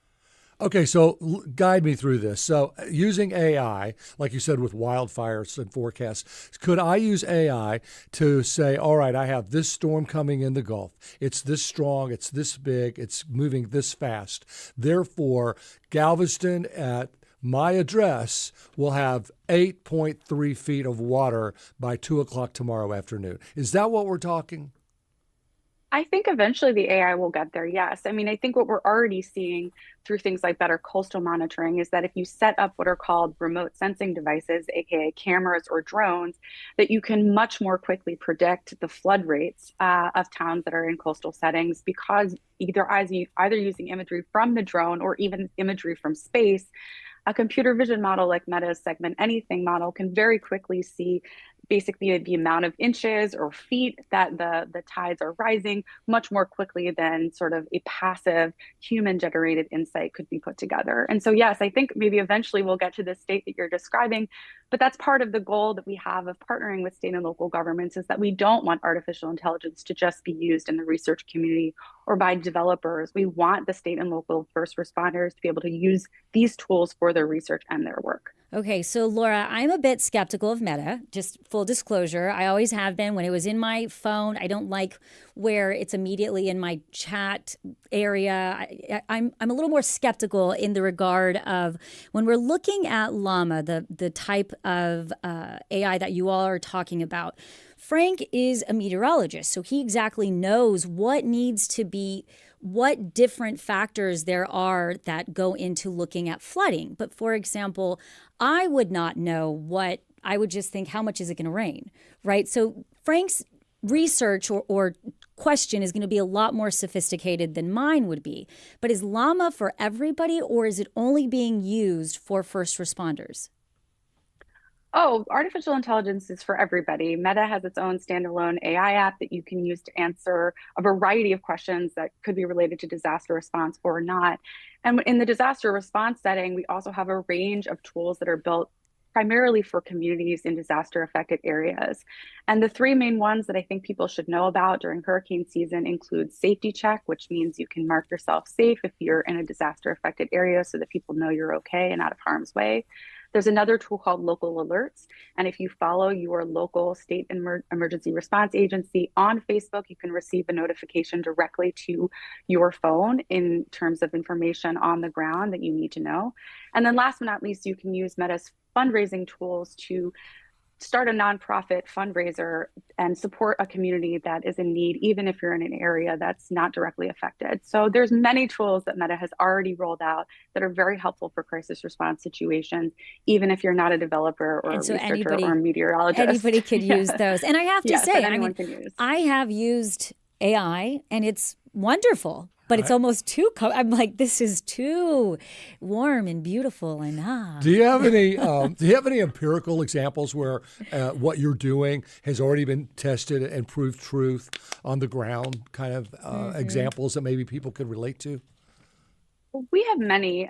So our program covers not only AI, but data as well. And something that we've been doing for a long time in collaboration with nonprofits and government agencies across the US is to better understand how evacuation patterns are unfolding in real time. We've done this in collaboration with researchers, as I said, at Texas A&M who work locally in Harris County for previous events. But we've also seen really important uptake of our insights on evacuation use from everything from earthquakes to wildfires to natural disasters in every corner of the world. And so we think that it's this work that we've been doing in collaboration with the nonprofit and government sector for many years that can unlock the kind of insights that first responders need. So hopefully they can respond just a little bit more quickly or with maximum responsiveness to protect communities who need their help. Well, and to put that in perspective, there are Texas A&M doctorate students that have written an entire thesis on how long will it take to evacuate Galveston Island with a storm approaching. And it almost sounds like AI could answer that in about 3 seconds. You know? Well, I think we have to learn from previous disasters, and I think that's why having an open source approach to artificial intelligence is so important. Meta doesn't have that information, but local first responders in Texas do. And so that's why the work that Texas A&M has been doing in collaboration with the state to use local data, not publicly available data, but local data from that first response community itself to better understand how evacuations might play out in the future. And again, that's why we believe making these models free and openly available for anyone to download and use for their own local context is so important. We are speaking with Laura McGorman, the Director of AI and Data for Good at Meta. You can join the conversation at 713-440-8870. You're listening to Hello Houston. And we did have a question from one of our YouTube commenters. Says, AI has been known to hallucinate and give false information, even though the LLM has been trained on legit information. What safeguards are in place to prevent this? We have many safeguards in place. We take this very seriously and have tens of thousands of people who work on trust and safety here at Meta. And we believe it's really important to have a human in the loop. So all of our AI models are not only trained on vast data sets, but also involve top tier engineering and quality assurance experts who review the outputs of these models and ensure that they meet trust and safety standards. And then also, so you'll have a human in, also looking all of the safety standards, but you talked about a security check, local alerts, and fundraising. A lot of fraud can go into fundraising. What type of safeguards will y'all have around that to make sure that it's legitimately going to the right, funds collected will legitimately go to the right source? This is really important, and we take it very seriously at Meta. During large-scale natural disasters, our trust and safety team works around the clock, and we will often escalate examples of where fundraisers might not be reaching the intended community. We will often escalate those and apply warning labels or even take them down when necessary. What are the biggest challenges that you're still facing? I think that in the work that I do, which is more of a social impact lens, it's really just expanding the knowledge of artificial intelligence to the communities that need it most. There's a saying that the future is already here, but it's not evenly distributed. And I think that the research community, as you described, is already doing incredible things with artificial intelligence technology. But it's really about getting those findings and those tools in the hands of the communities that need them the most. And that's what my job is designed to do. Well, I know the European model is already using AI to forecast hurricanes and doing a pretty good job. I imagine the American model is going to be on board with that also. So more and more, I guess I was actually told, I retired from weather, and I was actually told, your timing's great because AI is going to take over weather and they won't need you anymore. That's not exactly true, is it? No, I think it's what we were just talking about with humans in the loop. In order to train AI models and verify that they're accurate in terms of the outputs that you want them to have, you're always going to need to have people involved in the process. And so I think we see in the workforce, actually, that there's a growth of people that are needed in the American workforce with AI expertise. And so we believe it's a job enhancer and it's going to increase productivity and be a complement to the work that people do and not necessarily a replacement. And Laura, what do you say to skeptics such as myself? Because, for example, a safety check, you'll know where I'm at. A fundraiser, you'll know what my heartstrings or where I want to be putting my funds toward. That's a lot of personal information out there. What do you want skeptics to know? Well, at the end of the day, these are all opt-in tools. So if you don't want to mark yourself safe or you don't want to raise money for a community that's affected by a natural disaster, that's always your choice. I personally believe in using these tools for good. I have used Facebook fundraisers a great deal in my own personal community because I really enjoy being able to tap into the power of my social network to raise money for individuals and nonprofits that need that support. But if that's not something you're interested in, you have the power to simply opt out and not participate, and that's okay too. Well, it's a fascinating subject, and I think it's going to change the world for the better. So thank you for all your hard work. Thank you so much for having me. Laura McGorman is the Director of AI and Data for Good at Meta. Laura, again, thanks for joining us. Thanks again. Coming up on Hello Houston, co-host of Party Politics and U of H political science professor Brandon Rottinghaus will break down the more than 800 new Texas laws that went into effect yesterday. This is News 88.7. Stay with us.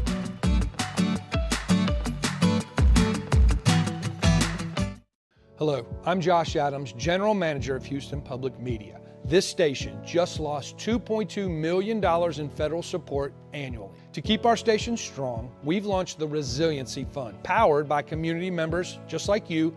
Your support will help bridge the funding gap and ensure these programs remain free and accessible to everyone. If public media and this station matter to you, now is the time to act. Support the Resiliency Fund today at houstonpublicmedia.org/donate. I'm Jeremy Hobson. Next time on The Middle, Gen Z is the largest generation on the planet and makes up more than a quarter of the U.S. population. They grew up with the internet and have faced serious issues including anxiety, depression, a tough job market, and difficulty affording a home. So we're opening the phones to talk about the biggest challenges facing Gen Z. That's next time on The Middle.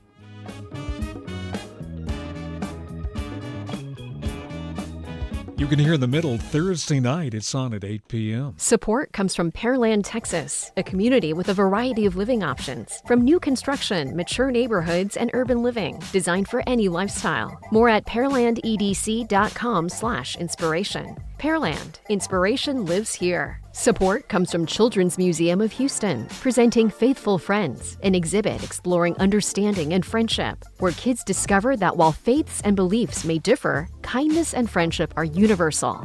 More at cmhouston.org. Support comes from Miller Outdoor Theater, presenting jazz pianist Isaiah J. Thompson, who has recorded with the Lincoln Center Orchestra this Friday at Miller Outdoor Theater, open to the public. More at MillerOutdoorTheater.com. Support for Houston Public Media comes from attorney mediator Ron Bankston, providing in-person, video conferencing, and hybrid mediation and arbitration services. More information is available at ronbankston.com. And now back to Hello Houston. To comment on any of today's topics, call or text 713-440-8870 or email us at talk@hellohouston.org. Now here's Celestia Sherman and Frank Billingsley. Hundreds of bills passed earlier this year by Texas's 89th legislature have gone into effect. As of yesterday, Monday, September 1st, Texas has a whopping 835 new laws on the books. These measures touch nearly every aspect of life, from education and healthcare to public safety, property rules, and support for first responders.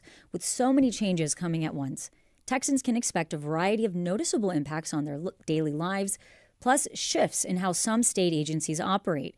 To catch all of us up on all the changes is co-host of Party Politics and U of H political science professor Brandon Rottinghaus. Brandon, welcome to Hello Houston. Brandon. Hey, how are you guys? Good. How are you doing? Doing well. Happy post-Labor Day. We're back at it. We are back at it. And if you have a question for Brandon and you want to join the conversation, you can send a text or give us a call at 713-440-8870. Brandon, Governor Greg Abbott signed 1,155 bills that came out of the regular legislative session, including over 200 laws that went into effect immediately. Is that normal? Does that happen every legislature? I mean, how is that every sustainable? Explain this to me, please. Yeah, Frank's right. This basically happens every 2 years. You see this groundswell of legislation because obviously they only have a short time in which to get things done. So they really have to put the pedal to the metal, as it were, to make sure they get those things done. A lot of these bills are small bills that affect maybe one county or one municipality. Many of them, as you said, have statewide implications. So it really does run the gambit. But we are very, I think, used to seeing a lot of moments where Greg Abbott and any governor is signing a lot of bills. So their hands are definitely cramping up at the end of these sessions. So Senate Bill 1, we'll start there, lays out the state's new $338 billion 2-year spending plan, with over 70% of the budget being reserved for education and health and human services. 70%. And when I started going through them, SB 2, school vouchers, something we've talked about a lot. SB 10, I know Frank has a couple questions in regards to the 10 Commandments. SB 12, rolling back on DEI. So the other one, SB 13, school boards have more power to delegate what students can and can't read. And talk to us a little bit why this special or this regular session was so focused on education. Yeah, this was something I think that members were hearing from their constituents. Parents were frustrated by either a lack of attention to certain things. They wanted more authority to be able to accomplish certain things. It's also driven to some degree by the top. Greg Abbott was a major contributor, a major receiver of contributed funds that were concerned about making some substantial changes to the way that public ed worked in Texas. So it's not uncommon for a governor to try to set the kind of course towards a better public school commitment. This is something that is common. It's been true since, the 1950s through the 1980s and obviously even through the early 2000s. But this is obviously a big change in terms of how public ed is funded. The fact that most of the budget is about public ed is pretty consistent. That number has been pretty much the same because this is a big part of what Texas does. And so it ends up being a huge cost driver in terms of the budget. Well, I just want to mention, too, doesn't Cecilia Abbott, the First Lady of the state, have a substantial interest in education? Yeah, obviously, I think that's become kind of her approach from a kind of nonpartisan political perspective. But obviously, as a partnership with her husband, the governor, there's certainly a need to be able to make sure that the public ed is something that gets looked after. It's the one thing that is on most people's minds. And obviously, certain school districts like Houston, like Fort Worth, are thinking ahead about the way that they can improve things when there's a slide in terms of grades. So there's just a lot of effort here from legislatures to try to get things better in terms of public ed. And that's a great cause. I think that's a great goal. Yes. We all want smarter people, that's for sure. So talk to me about SB 10 and this requirement that the 10 Commandments be on the wall of, I'm guessing, every classroom. Have you been able to determine how high it's got to be put, how big it's got to be? It's got to be black on white, red on blue. I mean, what are the specifics? There aren't a lot of specifics in the bill. In fact, this is interesting that you'd say that because there was debate about exactly what the specific element would look like in terms of the presentation. We're seeing a lot of private organizations send these pictures of the 10 Commandments and various types and typeset and graphics to school districts. At this point, it's being implemented. There'll be a constitutional challenge beyond what's already happening in the courts. But as of this moment, the courts have essentially pressed forward and allowed for the school districts that are not the Plano Independent School District, which is the one district that has fought this and has now current injuncture against this, to be able to move forward with it. But interestingly, these organizations that are sending these that you mentioned are Christian-based organizations. And the 10 Commandments are really out of the Torah. That's Judean law. It's not yes. Christian law. Jesus said, do unto others as you would have them do unto you. That's what he said in Matthew. So why the focus on the 10 Commandments? Thou shalt not covet thy neighbor, and all of those sort of seemingly outdated commandments. Why focus on these? It's a great point. And honestly, part of the reason is that it's the kind of set of religious obligations that appears to be somewhat universal. And that's why the Republicans picked it as a kind of trial case for this, because it does provide at least some cover like legally for how they're going to proceed on it. Now, of course, that won't stop this from being litigated, which it currently is, but it definitely is, I think, picked on purpose. And yeah, it's certainly, I think it's interesting to note that this is something that has a very specific kind of tradition in American religious thought and international religious thought. And the people who are suing the district are saying that, in fact, the Ten Commandments don't reflect the religious outcome of many of the groups in the communities, but also certainly even of some Christians. And so that has become another kind of point of contention. Yeah, everybody believes do unto others. That's why I brought that up. Right. I mean, that's universal. And speaking of... Yeah, and that's... Sorry, go ahead, Brandon.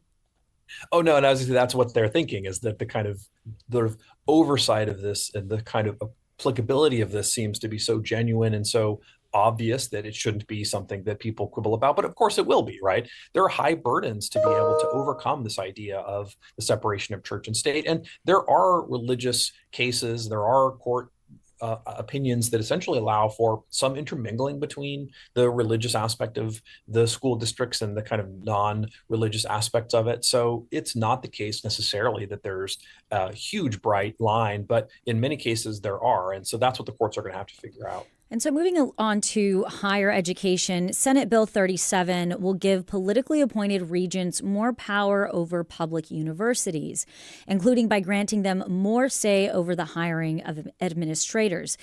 Brandon, talk to us a little bit about SB 37 and elaborate how this will essentially change the relationship at public universities.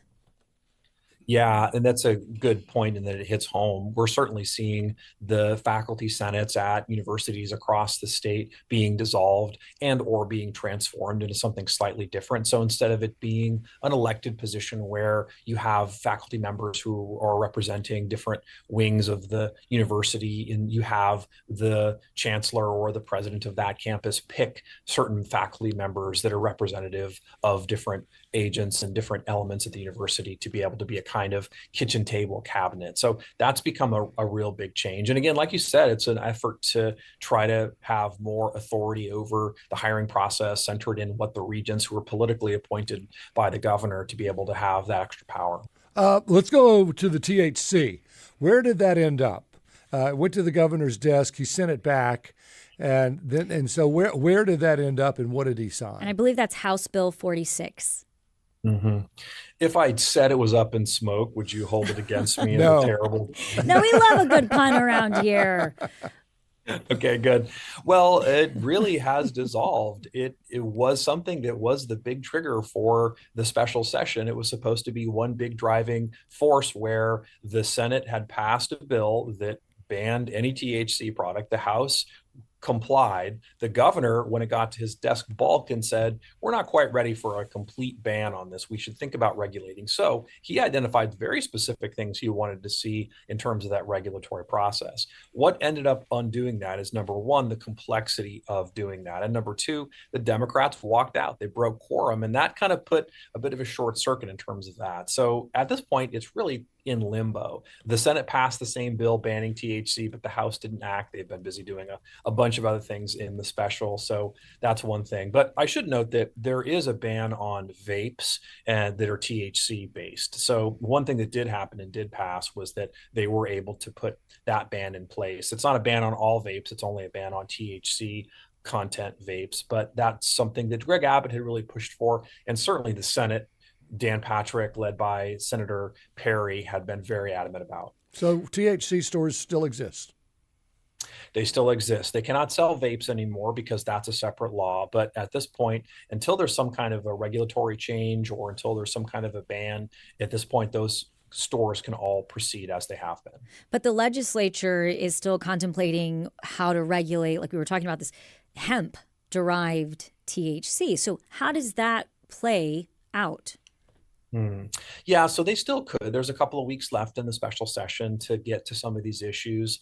patience is kind of low. I think everyone wants to kind of get home, tend to their family duties and some of their professional responsibilities, so they could still get to it. But at this point, it doesn't look like there's any real impetus to be able to push forward on that. We'll see how this week shakes out. It's possible that they pursue that. But as it is now, it's a status quo from where things were. Hemp-derived THC is still federally legal as long as it hits under that limit that's the regulatory limit. So it's still the case that that's legal in Texas until they make those changes. And what about medical marijuana? Medical marijuana, they did expand. And so there is an expanded number of ailments and things that fall under the category of being eligible for medical marijuana. One issue that people pointed out on the THC fight was that there's just not as many options in terms of getting medical marijuana for people who need it in certain key places. And it's also pretty expensive. So that's something that will be a topic of discussion when THC reform is back on the agenda. And I do think that expansion of medical marijuana programs will include patients with chronic pain, traumatic brain injuries, and Crohn's disease. And one of the expansion also includes physicians will also be able to prescribe the inhalation via vaporize. So it's very interesting. You know, Brandon, House Bill 229, which defines man and woman based on biological reproductive systems and applies that definition across the state code.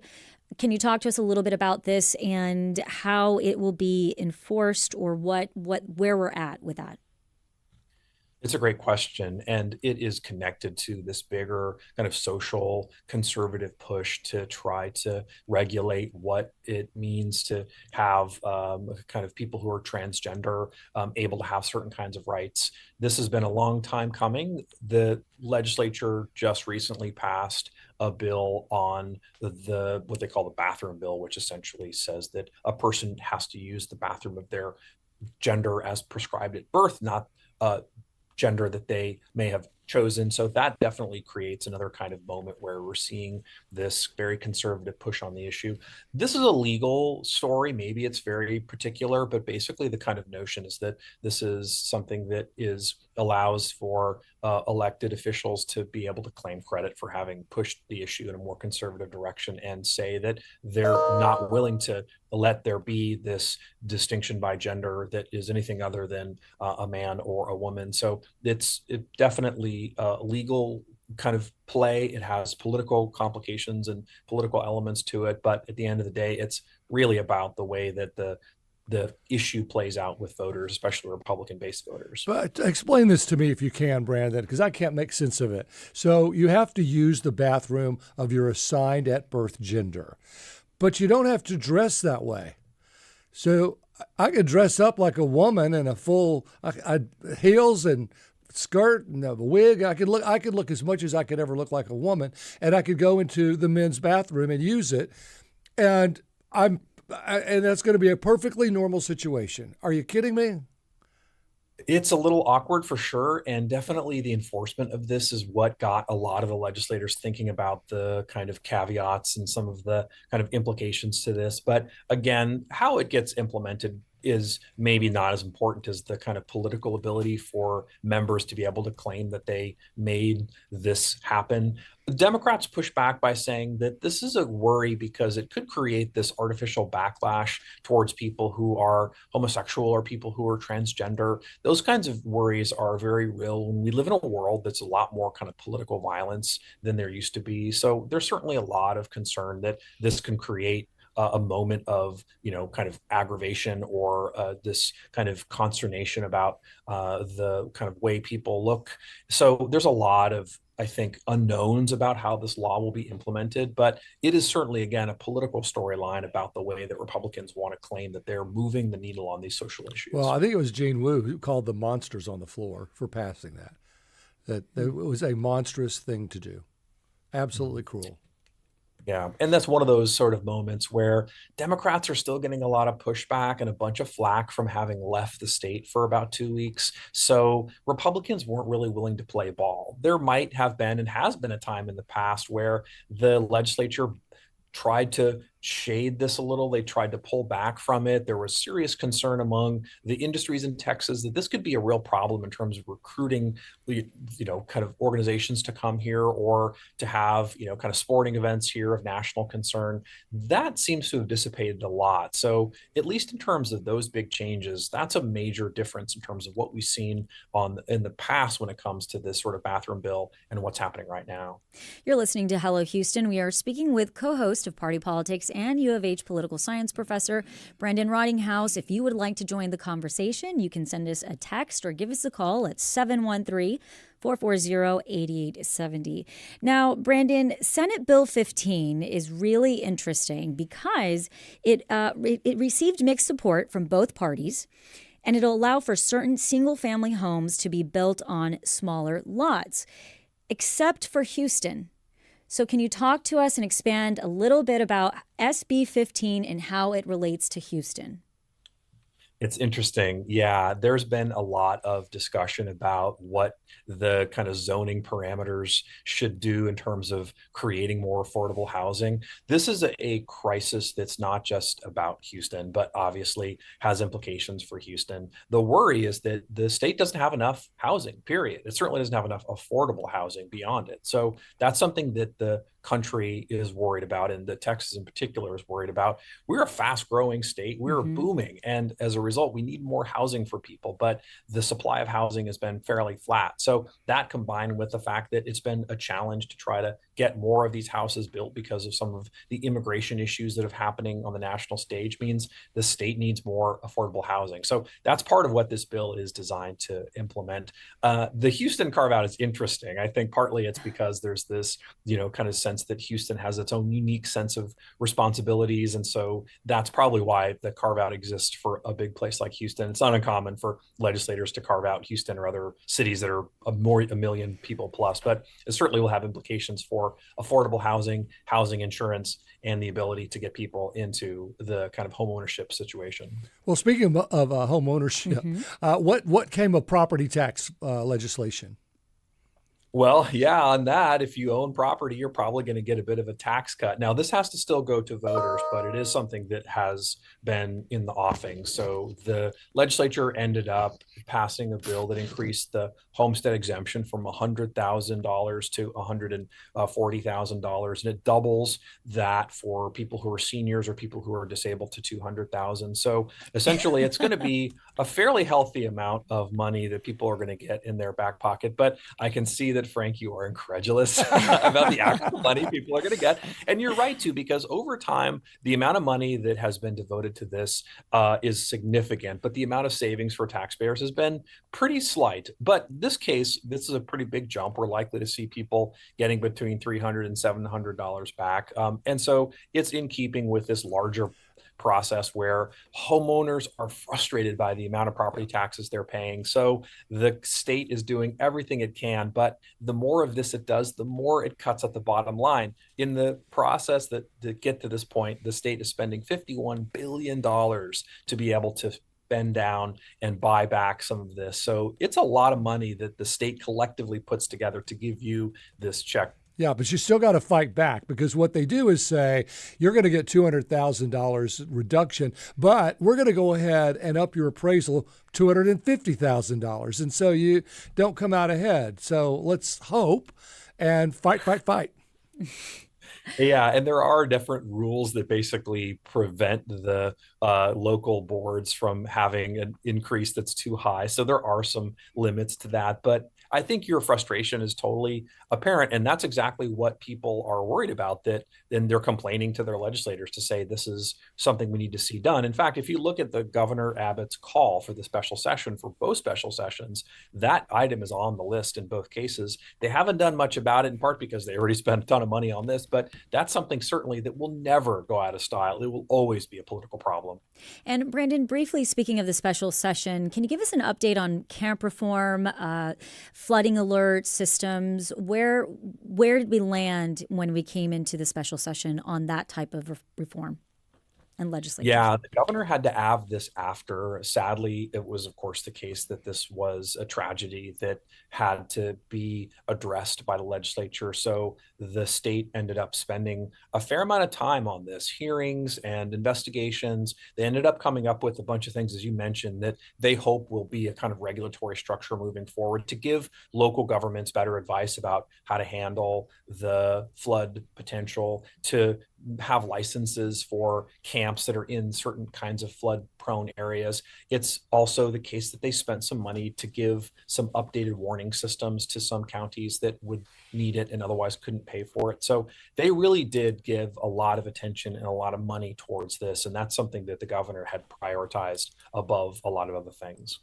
Brandon Rottinghaus is the co-host of Party Politics and a U of H political science professor. Brandon, as always, thank you for joining us. Thank you, Brandon.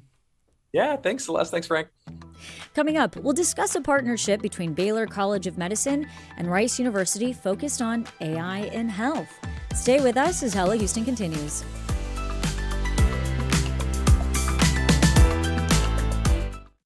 With federal funding cuts, Houston Public Media has lost $2.2 million annually. In response, we have launched the Resiliency Fund, an urgent initiative to protect the programs and services you rely on. That includes PBS Kids, that provides free educational programming to children and families across Greater Houston. Your support of the Resiliency Fund helps keep this vital service accessible to our community. Give now at houstonpublicmedia.org/donate. This week in This American Life. What would be wrong with one channel that showed nothing but puppies, acting the natural comedians and cuties that they are, all day, every day? After 25 years as a businessman, one man starts from scratch to create a cable network with this theme song. Puppies, puppies, puppies, puppies, puppies, puppies, puppies, puppies, puppies. The cutest, fuzziest radio story on earth. This week. Puppies, puppies, puppies. You can hear it Wednesday night at 9 p.m. Tech CEO Victor Riparbelli says that in the future, AI avatars will be teaching our kids. Your kids may not read and write. They'll be watching and listening instead. Hey there, learners. I'm Professor Cadence Hartman. I promise I got some interesting stuff, and it's going to take less than 2 minutes for you to learn something cool. How AI is shaping education. That's next time on the TED Radio Hour from NPR. You can hear that coming up tonight at 9 p.m. Support for Houston Public Media comes from listeners like you and from Baylor College of Medicine. Through research and innovation, Baylor continues to redefine what's possible in healthcare and medical discovery. Support for Houston Public Media comes from White Oak Music Hall, presenting Pixies on the Lawn, with support from Spoon and Phaser Days Saturday, September 6th. Tickets and more at whiteoakmusichall.com. And now back to Hello Houston. To get your comment in on any of today's topics, call or text 713-440-8870 or email us at talk@hellohouston.org. And now here's Celeste Diaz-Sherman and Frank Billingsley. All right, Rice University and Baylor College of Medicine have been selected by the National Endowment for the Humanities to establish the Center for Humanities-based Health AI Innovation. More on AI, right? So a 3-year initiative that will explore how humanities-based research can help the development of reliable, that's the key word, AI technologies for healthcare purposes. So to tell us more about this work, we're joined by its co-directors, Kirsten Ostherr, as well as an assistant to the professor at the Baylor College of Medicine, Vasiliki Rahimzadeh. So Vaso and Kirsten. Kirsten's from the Director of Medical Humanities Research Institute at Rice. Vaso, an assistant professor at Baylor College of Medicine for the Center for Medical Ethics and Health Policy. Those names were challenging to me, but I'm glad you're both here. So tell us about this initiative. This sounds exciting. Mm-hmm. It is exciting. We're thrilled to have been selected for launching this center. It's really the first of its kind that is really looking at the development of AI in healthcare from a humanities perspective. And we see that as so important because there's so many ethical issues, cultural issues, and issues around trust that can't be answered as scientific problems alone. They really need the human perspective, and that's what we're bringing to the problem. So you're bringing, and this issue of trust is what's really permeating the field right now. And we have a really unique opportunity to embed patient voice into the design of those AI systems at the point of care. And we're really, think our institutions combined are really the best to do it, bringing together communities of providers, patients, potentially future payers, and future developers of that technology moving forward. So walk us through, for example, if I'm a medical patient, how would this work? What does this look like as somebody going into the doctor's office? Well, we will start by doing research that happens long before patients are in a doctor's office. But one of the really key pieces of the way that we're approaching all of this is that we're doing research with patients. So we actually want to start by asking people who might be that future patient. We want to ask them, what matters to you? What are you concerned about? What are the aspects of using technologies like AI in healthcare that you might not trust? And can we uncover any ways that you might find it trustworthy if it were changed, if it were developed in certain ways? So the idea is that we're going to do research that lays that foundation and then work with the technology developers to actually embed those approaches to trustworthy health AI in the technology, so that by the time the patient is in the doctor's office, maybe they won't even know what's happening because it will be integrated into the system in such a way that they don't have to worry about it anymore. So is this a kind of predictive measure as to what my health is going to be like based on the person that I am or the lifestyle that I've chosen? How does that work? I think it's important to recognize that AI, particularly healthcare applications of AI, is not a monolith. There are so many different types of technology, so many different prospective uses of AI in the clinic and in healthcare settings that it's one of the challenges of trying to, isolate where do relationships of trust form. So I like to often think of these applications specific to the point of care as being some that are diagnostic tools and some that are predictive tools. And so there's a lot of steps that happen before a patient, knows that there's AI being used to direct, their healthcare or to support clinical management or to, provide a predictive analysis of their test results. So I think thinking of those technologies, both upstream and downstream, kind of helps lay out some of those stages that happen before a patient even interacts with that technology through their physician. So speaking of predictive, we did get a YouTube question from HC who says, will we track infection with AI during the next pandemic? I was an essential worker and unfortunately can't avoid getting sick. So can you talk to us how that would play out during a pandemic? Yeah, I think one of the things that question touches on is surveillance, right? And surveillance is both kind of a bedrock practice of public health, and it's also something that raises a lot of worries for people around AI, like what kinds of information about me is it gathering up? How is it using that to make suggestions based on things that I don't even know about and can't even see into?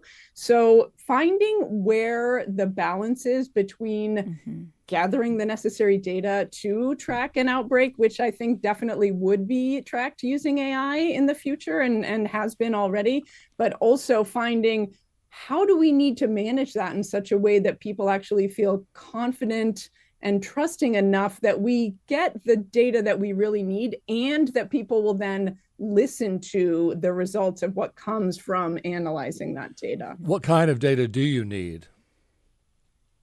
Yeah, so I think just emphasizing this point around data, it's lots of different kinds and lots of different sources. So you might have heard kind of this saying that AI is only as good as the data it's been trained on, and you might have even heard something like garbage in and garbage out. I think that's really illustrative of how we leverage this technology. So in the case of a pandemic, for example, we need really robust, large-scale data sets from public health departments. We need the ability to harness that data, to collect it reliably, and also to ensure that it's data that is not violating the privacy interests, of patients and the public. And our existing public health authorities have been really, good and very successful over, the intervening years in being able to collect that data so that we can feed it into technologies that help us not only monitor outbreaks, but how to potentially respond to them quicker, faster, and in ways that are hopefully more cost effective. Well, and I expect humans will be in on the act for this. Because if AI says, "Oh, we put it all in, and there's really no worry with this pandemic, it'll be herd immunity in a matter of months. We're good," and then that doesn't turn out to be true, you're going to have people upset. So you got to have humans saying, "Wait a minute, we're missing this or that." Absolutely. I mean, I think when you talk about AI in healthcare, we like to think of it more as an augmentation than a replacement, right? For the human role, there is a certain amount of reasoning that has to take into account all of the different factors in a person's healthcare or in a public health situation that go beyond what an AI, which is not intelligent, is not actually reasoning like a human being reasons, that it can take in. So there's always going to be a need for the human understanding that goes deep on what is the historical context here? How should we interpret these different kinds of information that we're getting, rather than just taking it at face value and then potentially leading to erroneous conclusions? Well, thank you both for being here. We are living on the edge these days, aren't we? We are. Kirsten Ostherr is the director of the Medical Humanities Research Institute at Rice University. Vasiliki Rahimzadeh is an assistant professor at Baylor College of Medicine Center for Medical Ethics and Health Policy. Thank you both for joining us today. Thanks for having us. For doing our work. And that brings us to the end of our show. We want to thank you for watching, engaging, chatting, calling, texting, emailing, and listening to Hello Houston. We'll be back tomorrow with more conversations. This is News 88.7. Thanks for listening to Hello Houston. Join us every Monday through Friday from 11 a.m. to 1 p.m. to talk all things Houston. The Hello Houston production team includes Garrett Bowman, William Menjivar, Jen Altide, Todd Holslander, and Jim Kovacic. For the latest in local news, subscribe to the Hello Houston daily newsletter at HoustonPublicMedia.org. Hello Houston is a production of Houston Public Media. The opinions expressed by the guests of this program are solely their own and do not represent the views of management, staff, or underwriters of Houston Public Media. Support comes from Smart Financial Center in Sugar Land, presenting John Cleese, 50 Years of Monty Python and the Holy Grail, Friday, September 19th. Screening is followed by an audience Q&A with Cleese. Tickets at Smart